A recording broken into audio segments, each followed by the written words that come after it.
Hey everybody, I'm here at the shop. Figured I'd come out and put my rubber hoses on the brakes here. And I've got that much done. These bolts right here that hold this little bracket on were pretty bad and rounded off, rusted, so I had to break them with a chisel and got it all connected up in there. But this old caliper, I think, was the actual culprit. It was sticking, it was toast. The pads are starting to come apart and separate. And I'm just gonna bite the bullet and go ahead and put calipers on it and shoes while I'm at it. I wish I could have just got by with the lines, but what would I expect from a truck that's been sitting since 2011? So some of my family is actually in town, so they're gonna run out here with the new caliper and pads and get this thing back together. They only had the driver's side in stock at Advance and AutoZone, so I guess I'll just get this side done and then worry about the passenger side another day. But we'll get back to it here in a couple minutes whenever I've got the caliper in hand. See you in a little bit. Welcome back, everybody.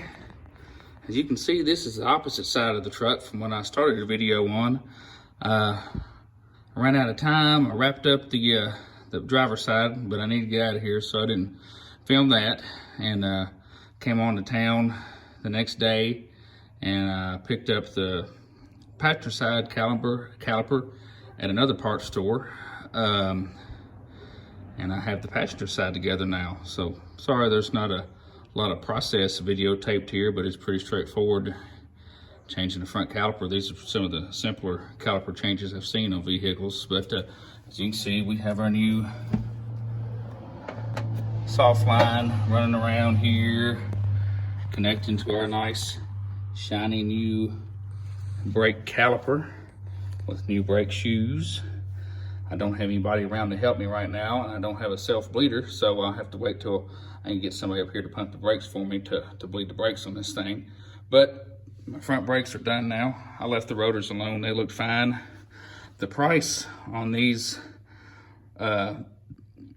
calipers, I don't know how they make any money off of them, because the caliper with the core charge, well, like you buy the caliper, I think it's like $40 some, but the core charge is like $20. So I'd say half of the price of the caliper is the core charge. So if you've got your old caliper, then you're good to go, because they're not very high. I think it's like $27 after you give them your core.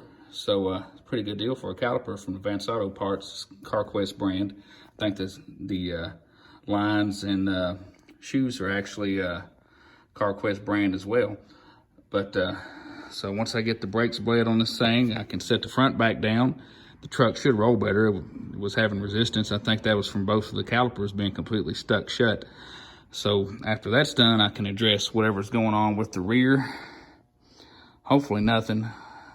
Might have an e-brake sticking. Maybe I can lube the cable up a little bit with some PB Blaster, cycle it a few times, and maybe get some lithium grease down in there to get that e-brake cable working properly and releasing all the way. And hopefully I don't have to tear into the rear brakes any, because when I had the drums off, the shoes looked brand spanking new. There's some crud in there where they were dirty. I don't think the wheel cylinders were leaking in the back. So maybe I can get by with just clean a little bit and bleed everything all around and have brakes in this truck. So anyway, here's brand new calipers, shoes, and rubber lines on the front of a 91 Chevy C1500. And hopefully the next time I do a video of this truck, it'll be moving again, and then I can move on to more important things. Well, I guess brakes are pretty important. But and start washing it, cleaning it up, and cleaning the interior out, and get some tires on it, and get this thing on the road. But we'll talk to you later. Thanks, guys.